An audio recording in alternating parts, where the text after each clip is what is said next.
belongs to God. It doesn't belong to you, and you need to give it, offer freely to God. If you don't offer it freely, one day you will do it, but it will be by force. You may say, man, I don't want to serve that kind of God. My friend, He's the only one that deserves your worship, and is the only one that is willing to give you a choice to worship Him.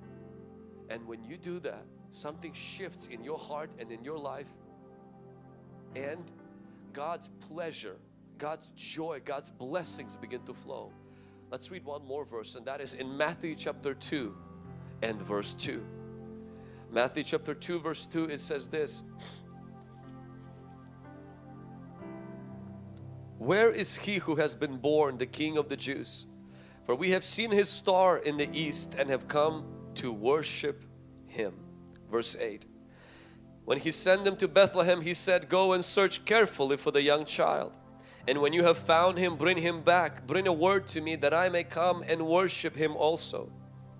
Verse 11. "When they have come into the house, and they saw the young child with Mary his mother, and fell down and worshipped him. And when they had opened their treasures, they presented gifts to him, gold, frankincense, and myrrh." Verse 12. "Then being divinely warned in a dream that they should not return to Herod, they departed for their own country another way." This did not happen when Jesus was born. This most likely happened already 2 years after His birth. And the reason being is the wise men came to the house, not to the manger.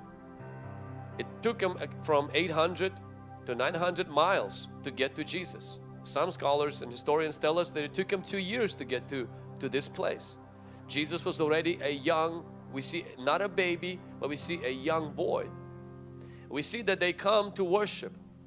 Unlike Job, they were not running from a trauma or some loss.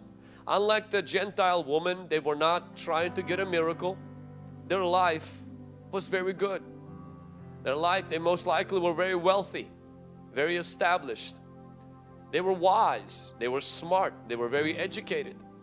And they came to seek Jesus, not for a revelation, not for some blessing, nothing wrong with that, but they came to worship Him. And they encountered a problem because the star that led them, it's kind of disappeared. They came to Jerusalem,